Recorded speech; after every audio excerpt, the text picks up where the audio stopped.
Que sejam todos bem-vindos, que sejam todos abençoados.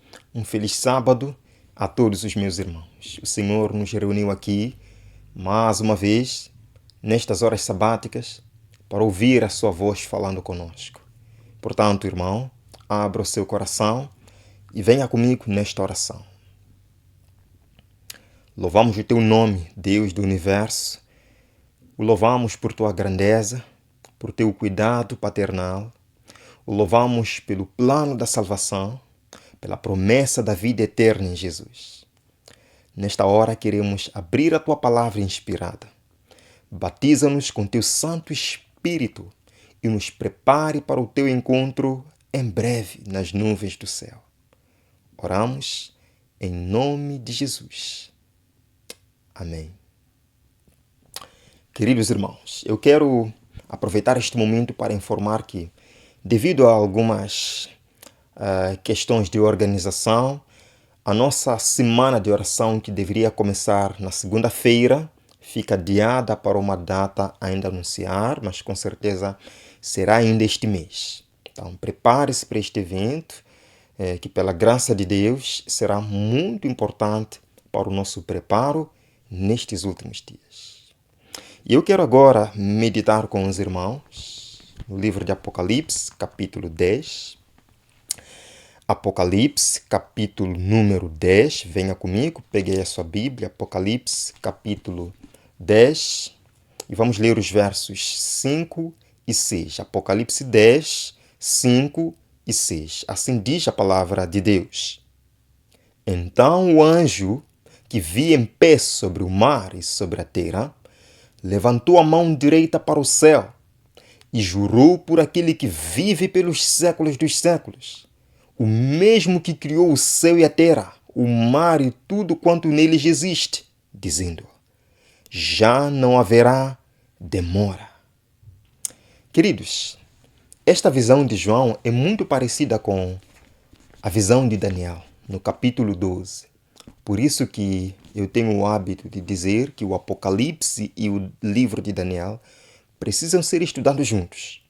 Um é o livro selado, Daniel, outro é o livro revelado, o Apocalipse.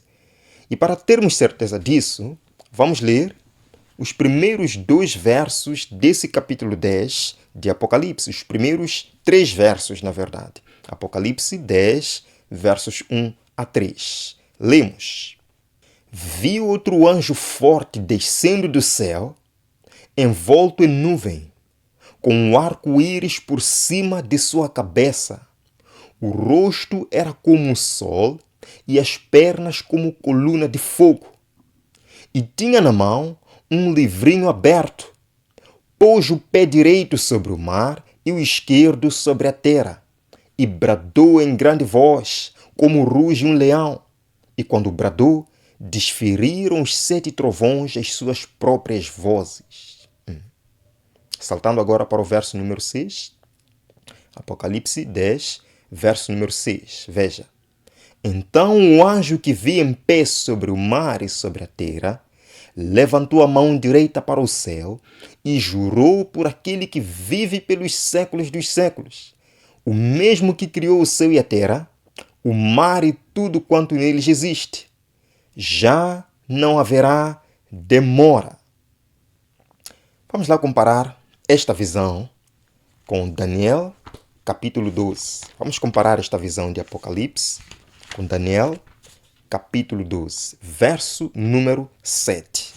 O verso número 7 está aqui. Daniel, capítulo 12, verso número 7. Assim diz.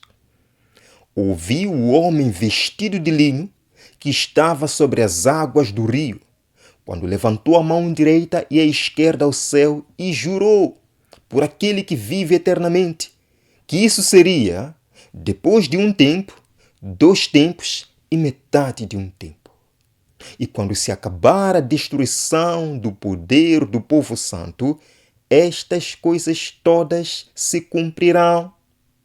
Meus amados irmãos, os livros de Daniel 12, verso 7 e Apocalipse 10, 1 a 6, estão descrevendo o mesmo cenário, estão descrevendo o mesmo evento, algum evento que teria de suceder depois de um certo tempo. Quem é o anjo forte em Apocalipse 10? E quem é o homem vestido de linho em Daniel capítulo 12, verso 7? Irmãos, esse é Jesus, aquele que é um com o Pai. Ele é o único digno de ter o arco-íris por cima da cabeça. Ele é aquele que brilha como o sol e que tem pernas como de fogo. Esta é a mesma descrição que nós encontramos de Cristo nos primeiros versos do livro do Apocalipse. Muitas vezes, a Bíblia descreve Jesus como sendo o anjo forte. Ele é o mensageiro do concerto, o anjo do concerto, em Malaquias capítulo 3, verso número 1. E Ellen White, comentando sobre esta visão, tanto de João quanto de Daniel, diz o seguinte para nós. Vamos ler aqui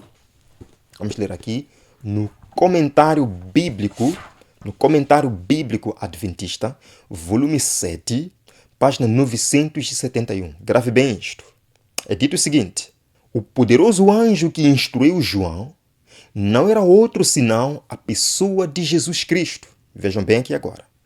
Pondo seu pé direito sobre o mar e seu pé esquerdo sobre a terra, mostra a parte que ele está desempenhando nas cenas finais da grande controvérsia com Satanás. Esta posição indica seu supremo poder e autoridade sobre toda a terra. Então, irmãos, fica claro que este é Jesus. E ele aparece com um livrinho aberto. E em seguida pôs o seu pé esquerdo sobre o mar e o seu pé direito sobre a terra. No verso número 6, ele jura. Ele jura, irmãos. Sim, ele jura. Então o anjo que vi em pé sobre o mar. Vamos para aqui, Apocalipse capítulo 10, verso 6. Apocalipse 10, verso 6. Jesus jura, dizendo: então o anjo que vi em pé sobre o mar e sobre a terra levantou a mão direita para o céu e jurou por aquele que vive pelos séculos dos séculos, o mesmo que criou o céu, a terra, o mar e tudo quanto neles existe, já não haverá demora. Como eu disse, irmãos, comparando esta visão com Daniel capítulo 7, nota-se muita semelhança. Os dois estavam vestidos de vestes preciosas. Os dois, nas duas visões neste caso, estavam com os pés sobre as águas. Os dois levantavam as mãos e juravam. Pode-se concluir que Jesus é a personagem descrita nos dois livros, nas duas visões. Na visão de Daniel, Jesus jurava que algo aconteceria depois de um tempo, 2 tempos e metade de um tempo. Mas na visão, em Apocalipse, Jesus jurava que já não haveria mais demora. Como entender esta aparente contradição? Mas é claro, irmãos, porque Daniel e João viveram em tempos diferentes. O assunto de Daniel, aliás, o assunto de Apocalipse capítulo 10, é o mesmo que de Daniel capítulo 7. Porém, Daniel não podia entender a visão, porque era para o tempo do fim. Diz lá, Daniel capítulo 12. Daniel capítulo 12 diz lá que o assunto era para o tempo do fim. Daniel não poderia entender, irmãos. Daniel capítulo 12, versos 8 e 9. Assim lemos: eu ouvi, porém não entendi. Então eu disse: meu Senhor, qual será o fim destas coisas? Ele respondeu: vai, Daniel, porque estas palavras estão encerradas e seladas até ao tempo do fim. Queridos, as palavras que Daniel não entendeu foram seladas até o tempo do fim. E quando é que começou o tempo do fim? E quais são as palavras que Daniel não entendeu que só seriam entendidas no tempo do fim? Aqui estão as palavras que Daniel não entendeu. Capítulo 8, Daniel capítulo 8, verso 14. Aqui estão as palavras que ele não entendeu. Ele me disse: até 2300 tardes e manhãs, e o santuário será purificado. Daniel 8, 14. Esta foi a palavra que Daniel não entendeu. Esta foi a visão que Daniel não entendeu. Por isso que no verso seguinte se diz: havendo eu, Daniel, tido a visão, procurei entendê-la. E eis que se me apresentou diante uma como aparência de homem. Estou lendo o verso 15. Daniel não entendeu. E às vezes, assim como Daniel, nós buscamos compreender a profecia através da nossa própria capacidade e inteligência humana. Mas Deus revela aqui que o único meio para compreender a profecia, irmãos, qual é o único meio para compreender a profecia?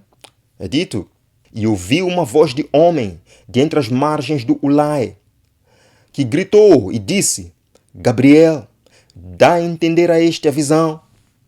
Veio, pois, para perto de onde eu estava. Ao chegar a ele, fiquei o quê? Amedrontado, irmão. Fiquei amedrontado e com o rosto inteiro. Mas ele me disse: entende, filho do homem, pois esta visão se refere ao tempo do fim. Esta visão se refere ao tempo do fim. Irmãos, aqui nós temos que salientar alguns aspectos importantes. Vê-se o homem entre as margens do rio Ulai. Esse homem tem grande autoridade a ponto de ordenar ao anjo Gabriel para explicar a visão a Daniel. E o anjo Gabriel disse que a visão se referia ao tempo do fim. Verso número 26, escutem muito bem o que diz o verso número 26. Diz: a visão da tarde e da manhã que foi dita é verdadeira. Tu, porém, Daniel, preserva a visão, porque se refere a dias ainda muito distantes. Verso 26. Esta é a parte selada, é a parte preservada do livro de Daniel, que só seria compreendida no tempo do fim. Por que Daniel não compreendeu a visão? Porque não era para os seus dias, irmãos. Para os dias do fim. E Cristo deu a seguinte ordem a Daniel: tu, porém, Daniel, preserva a visão. Está lá em Daniel capítulo 12. Daniel capítulo 12, verso 4. Está aqui. Daniel capítulo 12, a ordem de Cristo. Verso 4. Tu, porém, Daniel, encerra as palavras e sela o livro até o tempo do fim.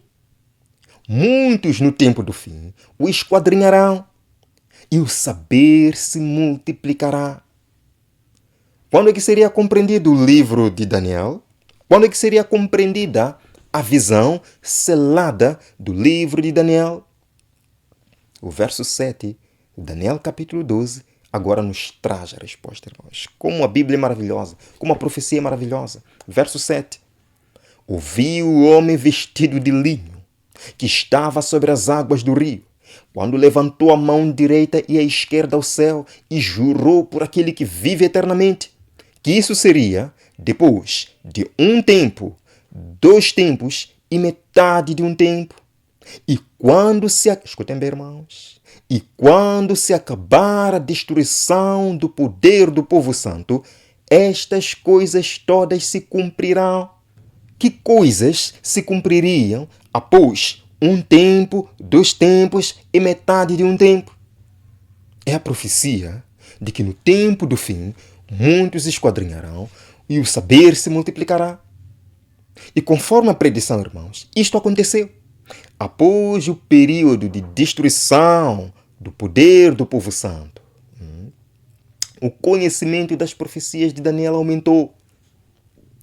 Esse período mencionado de 1 tempo, 2 tempos, metade de um tempo, é o mesmo período de perseguição papal descrito em Daniel capítulo 7, verso 25. E os santos lhes serão entregues nas mãos por 1 tempo, 2 tempos e metade de um tempo, falando sobre o chifre pequeno. Queridos, foi o período de perseguição. Conhecemos muito bem a história. Período de morte dos sinceros, morte dos santos. Eles foram perseguidos por 1 ano, 2 anos e metade de 1 ano. 1260 dias, que em profecia são 1260 anos. Esta é uma verdade indiscutível, uma verdade provada pela história e pela própria Bíblia. O poder papal perseguiu os cristãos por 1260 anos. O Daniel 12, verso 7, mostra exatamente o tempo, irmãos, em que a profecia sobre a parte selada de Daniel começaria a ser entendida. Quando se acabar a destruição do poder do povo santo, estas coisas todas se cumprirão. Foi depois da primeira supremacia papal de 1260 anos que Deus enviou luz para um povo na terra. E este povo começou a estudar as profecias da parte selada de Daniel, as profecias das 2300 tardes e manhãs.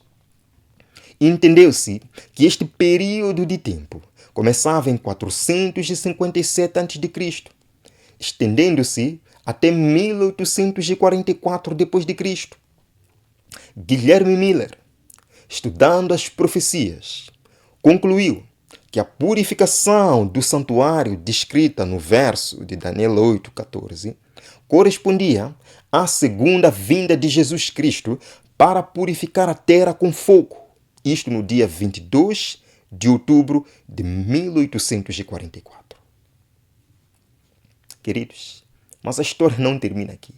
Apocalipse capítulo 10, voltamos para lá, Apocalipse capítulo 10, versos 8 e 9. Escutem muito bem o que a palavra de Deus diz aqui. Versos 8 e 9, assim diz: a voz que ouvi, vinda do céu, estava de novo falando comigo e dizendo: vai e toma o livro que se acha aberto na mão do anjo em pé sobre o mar e sobre a terra. Agora vejam João. Fui, pois, ao anjo, dizendo-lhe que me desse o livrinho. Ele então me falou: toma-o e devora-o. Certamente ele será amargo ao teu estômago, mas na boca doce como mel. A profecia estava prevendo o momento em que o livro selado de Daniel começaria a ser aberto e amplamente estudado. E o apóstolo João estava representando aqui esse povo do tempo do fim, tempo em que as profecias seriam estudadas com muito interesse entre o povo de Deus. Queridos, muitos progressos foram vistos na compreensão, no estudo das profecias. Por exemplo, irmãos, tenho aqui alguns exemplos.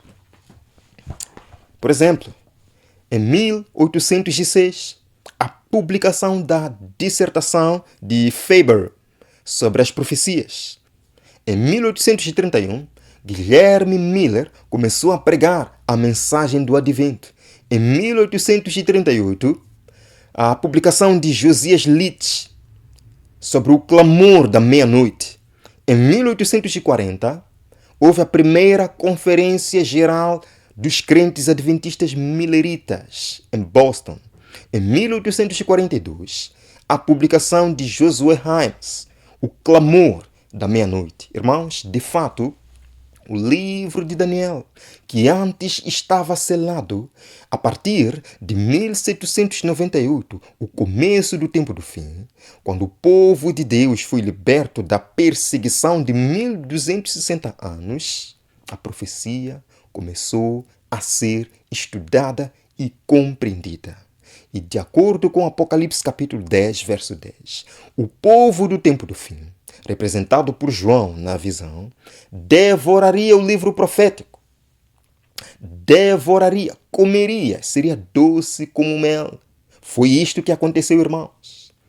Eram dadas palestras sobre profecia, pregações sobre profecia. Eram publicadas revistas sobre profecia.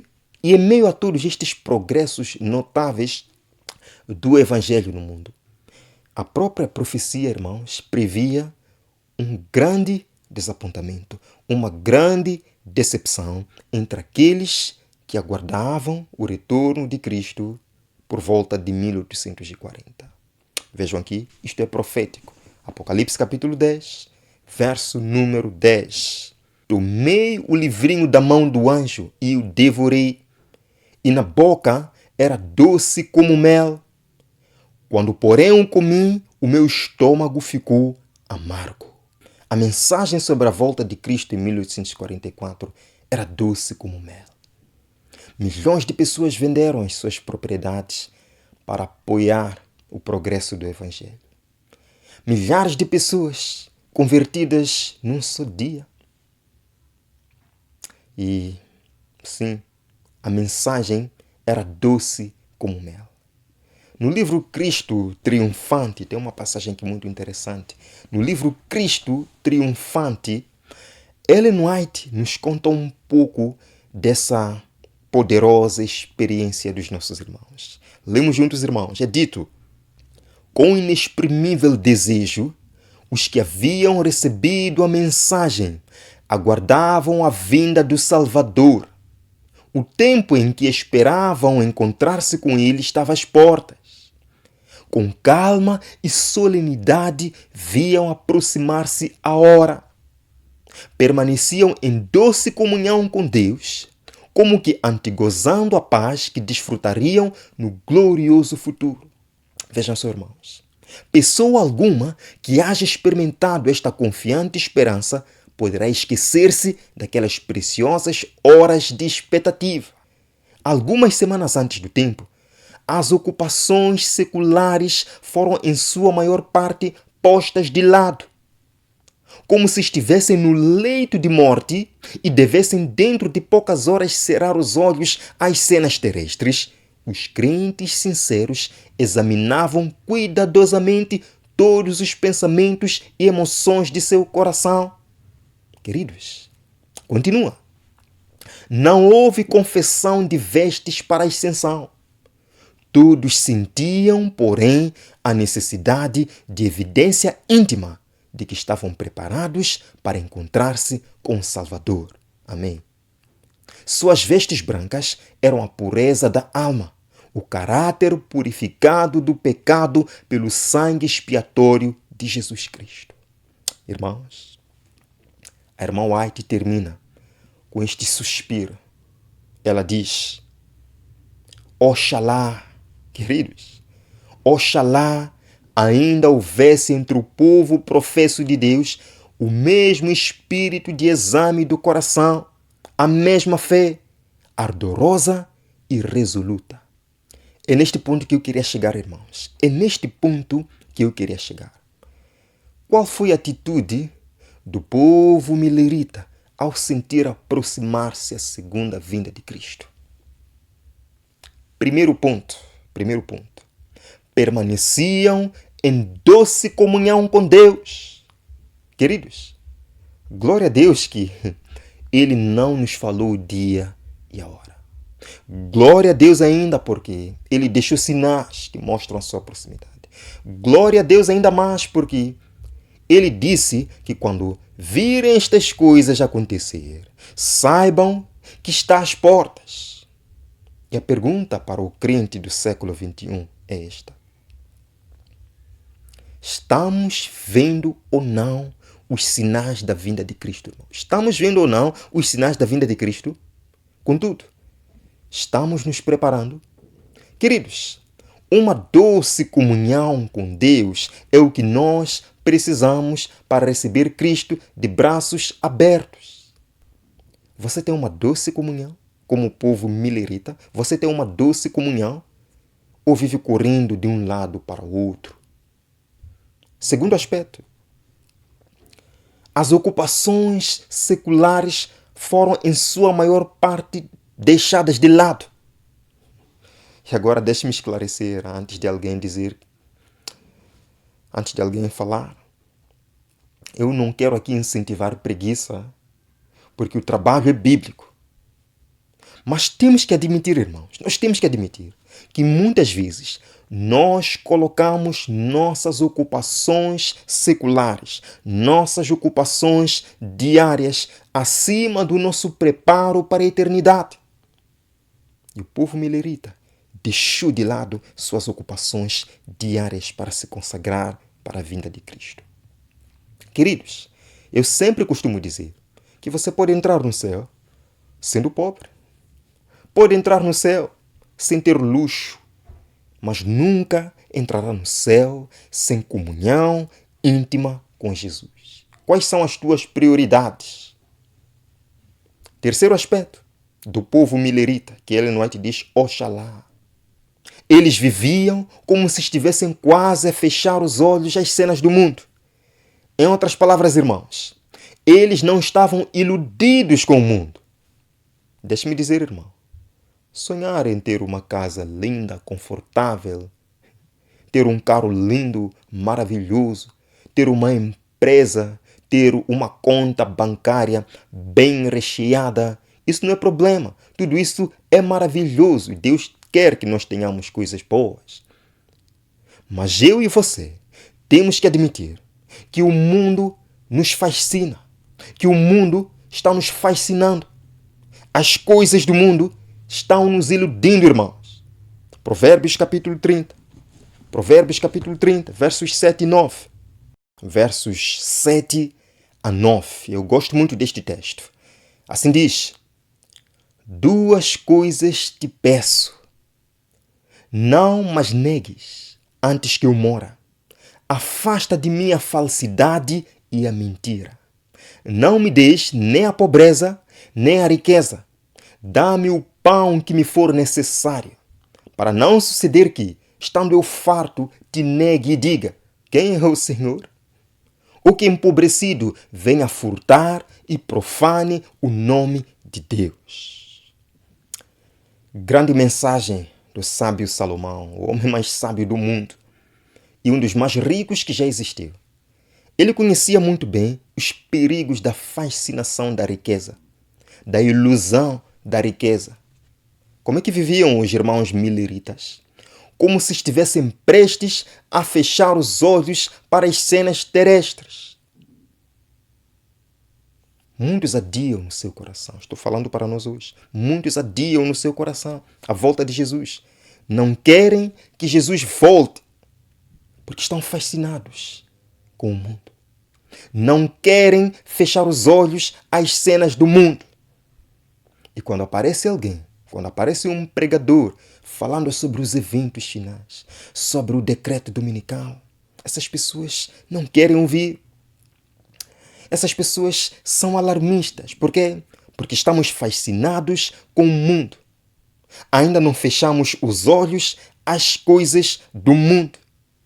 Porque achamos que profecia vem para frustrar as nossas ambições terenas. Quarto aspecto dos nossos irmãos mileritas. Eles examinavam cuidadosamente todos os pensamentos e emoções de seu coração. Queridos, este é tempo de exame de coração. Nós estamos vivendo o dia da expiação. Lembram como é que era o dia da expiação lá no antigo Israel? Eles não ficavam nesse dia jogando game. Eles não ficavam nesse dia assistindo novela, conversas frívolas. Exame de coração, irmãos. Estamos em paz com Deus? Quinto aspecto dos nossos irmãos mileritas. Não houve confissão de vestes para a ascensão. E agora eu quero falar uma coisa que talvez o deixe triste, mas não importa. Eu estou aqui para falar a verdade de Deus. Nós sabemos, irmãos, que o fim se aproxima. Sabemos ou não sabemos que o fim se aproxima? E embora não seja mal construir uma mansão, uma casa dos sonhos, embora não seja mal construir anfiteatros, grandes templos, comprar mais e mais caros, às vezes fica parecendo que nós iremos levar essas coisas para o céu.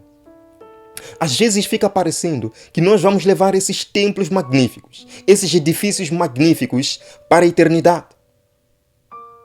Muitas vezes usamos dinheiro que deveria ser gasto na pregação do Evangelho para financiar mais edifícios,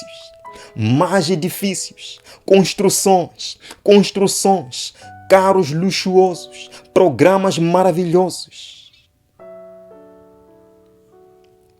sexto aspecto dos nossos irmãos mileritas. Eles sentiam a necessidade de uma evidência íntima de que estavam preparados para encontrar-se com o Salvador. Olhe para si mesmo, irmão. Olhe para si, bem no fundo do coração. Olhe para si mesmo. Você acha mesmo que está preparado para encontrar-se com o Salvador? Este é o tempo para você refletir nisto. Queridos, Ellen White diz: Oxalá